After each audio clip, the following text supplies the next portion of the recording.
All right, we do apologize. There's a poor signal right then. As soon as we manage to get a stable signal, we'll go back to Elvis Kosgei and, excuse me, he can continue with that interview. Now, a three-judge bench will today deliver a verdict on the ballot printing tender, which was lodged by the opposition coalition NASA. NASA moved to court challenging the award of the tender to the Dubai-based printing firm Al Ghurair, accusing the Independent Electoral and Boundaries Commission of flouting standard procurement procedures. NASA also holds an Al Ghurair executives has close ties with Jubilee top officials, and this, according to the opposition, will compromise the credibility of the forthcoming general election. IEBC has asked the court to dismiss the case, saying that NASA's accusations are baseless.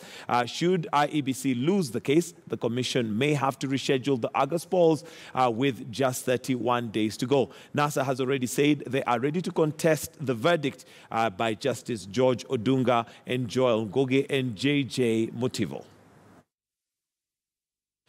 Moving on now, the High Court in Mombasa will today deliver a ruling on the case filed by the Alliance for Real Change presidential candidate Mohamed Abduba Dida, seeking to stop the presidential debate. According to Dida, the debate slated for July the 10th and the 24th have discriminatory guidelines contrary to the country's constitution. Dida wants all presidential candidates granted equal status when outlining their vision to the electorate during the debate. But even as the court delivered its ruling today, President Uhuru Kenyatta and NASA presidential candidate Raila Odinga have already withdrawn from the debate, citing lack of consultation by the organizers.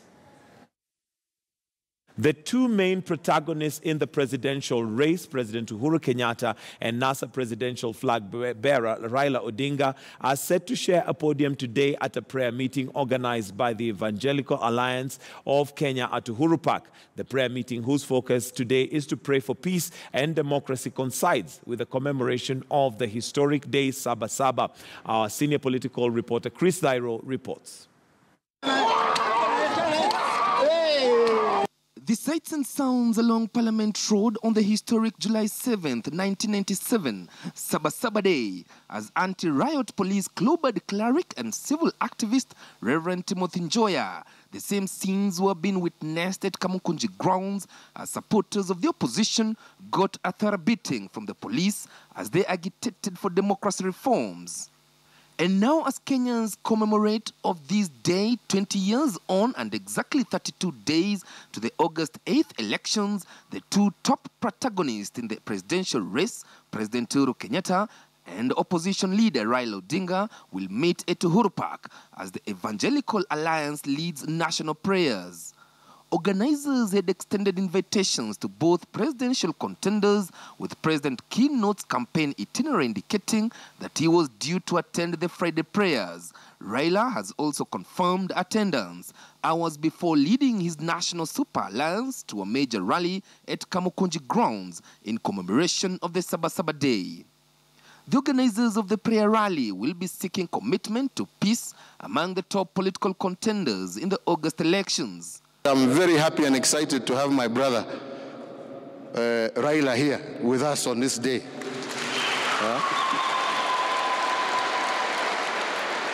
Because at the end of the day, it shows we are all one people of one nation. Hakuna mtu atatoka Kenya, hakuna mtu atahama inchi. Kenya is bigger. Kenya is bigger than all of us. We will be all gone. These political competitions should not bring enmity between people. During the 2014 Saba Saba rally, 3 months after his return to Kenya from his 3-month tour of Boston, Odinga demanded talks between his now defunct coalition and Reforms for Democracy and the ruling Jubilee government. A standoff which culminated in the mass action that saw Isaac Hassan-led team of IEBC commissioners ejected from office and subsequently replaced by the Wafula Chebukati-led team. We should never compete again in this country to the detriment of our people or to cause bloodshed in our nation and our land. Never again should we shed blood because of elections in our country. Never again should we shed blood because of elections in our country. Although Saba Saba Day is not an official national holiday, July 7th still remains one of the important days in Kenya's history, given that the push for a multi-party democracy in the country finally yielded fruits and even culminated to a new constitutional dispensation in August 2010. Chris, the KTN News, Nairobi.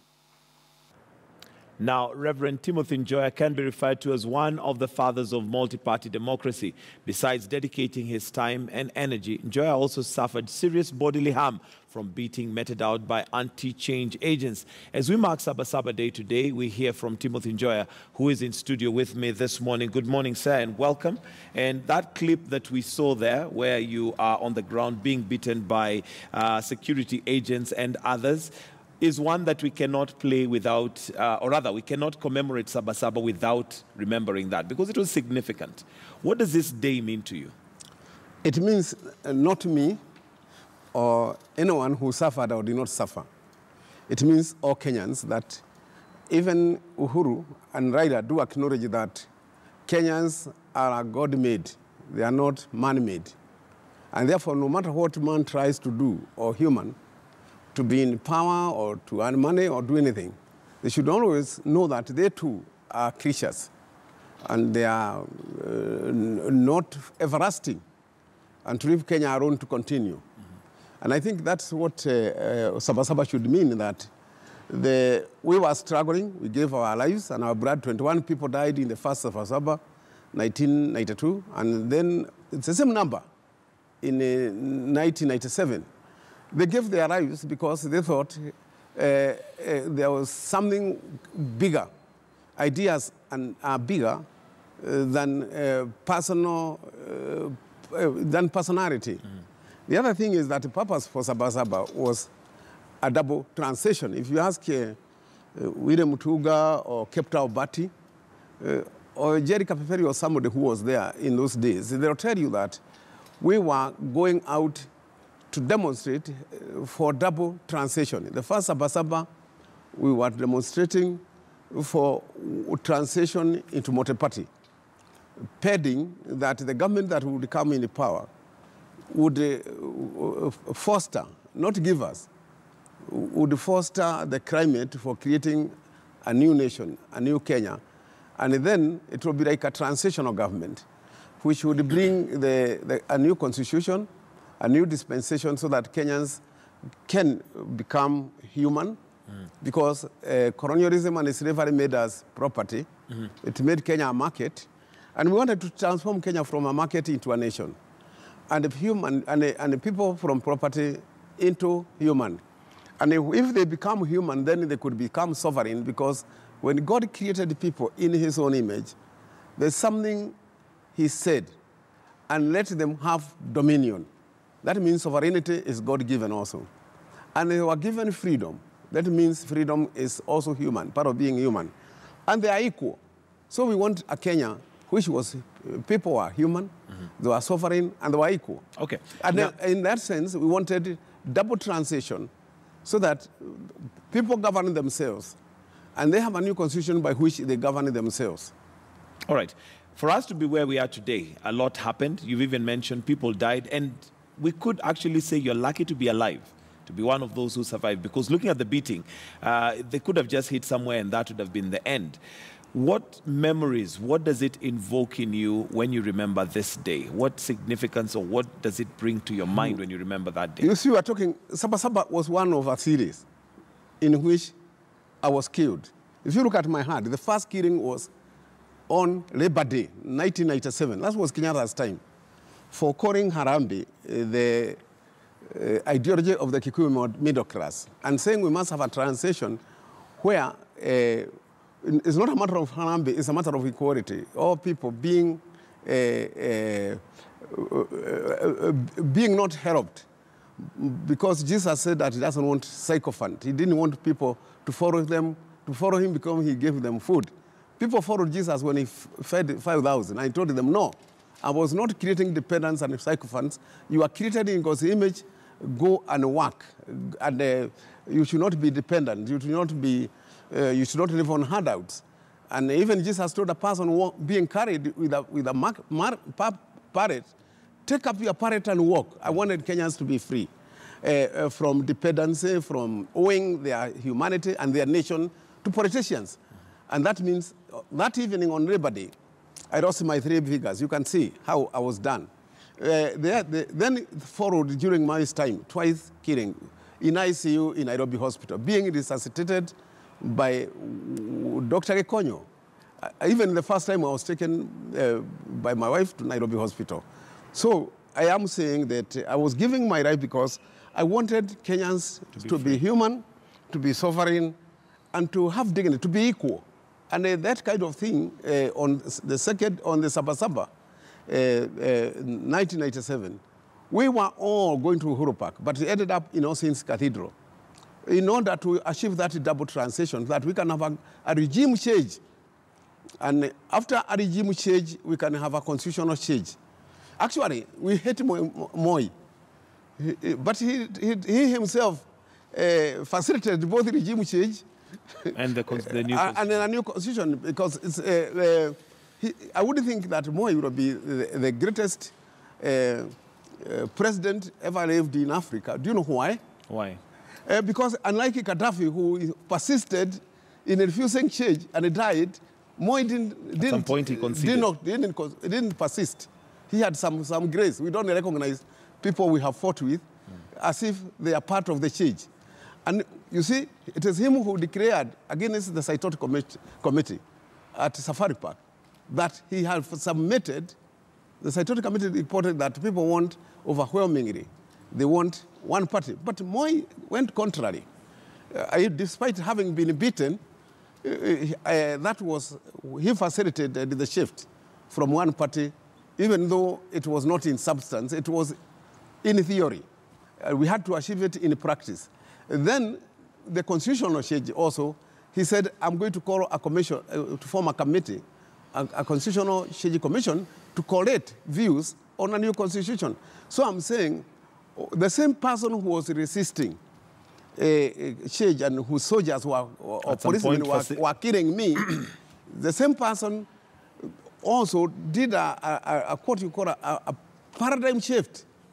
I'm not saying praising humanity, because all I'm saying is that Moi did something that this man in Syria is refusing to do. You remember, you could say that many countries have disappeared because dictators have refused to change who are in office, and therefore left a vacuum. Moi didn't leave a vacuum. All right. And I'm saying that when you consider Saba Saba, you can say that the forces of change changed not simply the nation, they changed even in the mind of the government to allow that facilitation. But have the people changed? We changed philosophically. We accepted people should be sovereign, they should be human. But philosophical change has not brought attitude change. Okay. The people who are ruling us are still treating us and trading with our votes as if we are property. And I want us now to come to the present, and this is to do, you being one of those who would call a freedom fighter, because like you've mentioned, one of the reasons why we had Saba Saba was literally for Kenyans to be free, to be self-dependent, not to depend on politicians. Are you happy with where we are today? Did you envision us to be here today, given the kind of sacrifice you and other people put forward? I am two-thirds happy. Two-thirds? It's two-thirds, in that we achieved the philosophical shift. We moved from one-party dictatorship or autocratic system into a multi-party. The other one is we moved from the Lancaster Constitution, which was like which made the government like a slave trading company, into a new where we should not be traded with, and that shift, those two shifts, but the shift meant, but politicians have not changed. They are the same slave traders. So the two-thirds you're talking about is the fact that we have a new constitution away from the Lancaster Constitution, and secondly, we move from one party to multi-party. Which is the best thing that has happened, not in Africa, in the world, to happen peacefully, mark you, to happen peacefully, like Mahatma Gandhi would have said, or Martin Luther King Jr. in America, that you can have peaceful change. We did two peaceful changes. The change which is now bogging our mind is this one, where if politicians do not change their mind, they are predicting if we don't get what we want, there will be bloodshed. Kenya will burn. What do you think? That is the point I'm saying. We have not changed the human attitude and even the population attitude that they cannot trade their lives for politics. They are God-made. They cannot give their lives for person to have power, because life supersedes every other gain. Because Jesus said, what will you get if you have the whole world and you lose your life? Now, what do you think bedevils us as a country? Because here was the change that was put down on paper. We are no longer one party, we are multi-party. And that was to a break into freedom. We have a constitution now that is supposed to guide us and give us the laws and regulations that we should run. But yet you say we are still, our politicians have not changed. What is our problem? Our problem is that, sorry, don't quote me on, I know I'm saying it, on this. We did not eliminate them. The politicians. Yes, we are still having the same brand of politician, the same, they are like... Is the solution to eliminate them? No, not to eliminate them, but by not eliminating them, people died in 2007, they eliminated. And they are going to do the same even now if we are not careful. The people are going to have, the people in Mathare, Kepagare, in Kepera, and in the rural areas are going to be armed by these politicians to kill each other. But you will never see anybody close to Raila or Uhuru, or even previously to Kibaki dying, because they can use other people as substitutes for themselves, to kill themselves so that they can have powers. I'm saying it is that transforming people's attitude and minds that they are more important than politics. They are more important than bread. How do we get that transformation, Reverend? That transformation can be got because, like you now, calling me to talk about that transition, because people have ears. They change attitudes when they are well informed. But you see, these religious people are not preaching change. They are preaching peace instead of preaching change. You see, they are saying let's have peace. So the only way for us to have peace is to have change. To have change. Change of attitude. Change of our relationship to change, that we are Kenyans, we are not Kikuyu, we are not... I'm not a Kikuyu myself, and I always say I'm not a Kikuyu in the sense I don't follow my blood, I'm not genetic, like animals. To be Kikuyu or Ruo or Kalenjin or anything today is to be genetic like any other cow. Cows are cows because their parents are cows. I'm not a Kikuyu because I'm born Kikuyu. I'm Kenyan because I've chosen to be Kenyan. I am a Christian because I've chosen to be a Christian. We must be what we choose, not how we are born. You see, people say, Mukosa, Mira ni utumwa. But Mira ni utumwa. Should we continue circumcising women because it is our Mila? It is our Mila. Should we still, like a man who hanged himself because somebody gave birth to, not him, a woman gave birth to twins. A man who hanged himself. Is that kind of Mila we are talking about? Mila ni utumwa. And I'm saying that. All right. Yeah. What's your message? So I'm saying we should change our attitude that we are genetic like animals. We are not simply biological. We are a human, and to be human is to be in God's image, is to make a choice, to make a choice to stop sinning, to stop killing, to stop murdering, to make a choice that other human beings are also human like ourselves. I think that change is what we should be preaching. Okay. We should not be preaching the word peace because it's too abstract. We should be preaching... It's change that will bring peace. And we need to wind up, Reverend Timothy Njoya. Your closing comments as we get closer to the election. You've just mentioned if we continue the way we are going, this country will still see more bloodshed. What is your message to Kenyans, to the electorate, to the politicians as we get closer to the elections? I'll say like John the Baptist, repent, meaning metanoia, meaning change. Change, be transformed from being alienated from one another, seeing each other like objects, and trying to see each other as human, as made in the image of God. People who you value because their lives are God given, not politicians given. We are all God-made, not man-made. Not man-made. We have the prayer that's going to be taking place today at Uhuru Park, and we're expecting the president and the opposition leader. What is the one prayer item that you think should be the main fulcrum of that prayer meeting? I know they wouldn't do it. They should call for Uhuru and Raila to change. Call people to change. As we ourselves called people to change from Lancaster to Kenya, a big shift, or from multi-party, one party to multi-party. They should be calling these people because they did not change to change. Given an opportunity, would you do that on the podium to ask them? No, they wouldn't ask me to go to Uhuru Park. But given the opportunity, would you ask Uhuru and Raila to change? Yeah, they should change. And the change is that even if, let's say, I would think we were together with Raila in the trenches to fight for this change. But his followers, look, we were fighting people like Karonzo, Wetangula, they were in government, and others. And they are looking for another opportunity from what they had that time. Mutafati, still they were in the government. They are looking for another opportunity to rule the way as usual. I'm saying Raila should ask them and all those people who are following him that we are fighting not for power but for change. And actually, I would call him, as he is, me, I'm a son of Ogiga Odiga, more than a son of Nahasho Njoya, my father. You see? Because he said, Kenya is not yet to Uhuru. That's what I followed, even though my father was still a headman. All right. Mark you, my father was still a headman in Kenyatta's government. All right. So Reverend Timothy Njoya, we'll have to finish right there because of time. Thank you so much for joining us this morning. And we are hoping that even as this day is commemorated, the 7th day of July, Saba Saba, that change is realized in this country. Thank you, Reverend. And that's where we wind up the show this morning. Thank you so very much for staying with us this morning. And from an excellent and committed crew that comes to you every single morning to ensure Morning Express comes 5 a.m. to 9 a.m. Every morning we say thank you. Wish you all a fantastic weekend. But do stay with us right here on KTN News. We've got World View coming up in just a few minutes. God bless. Enjoy your weekend.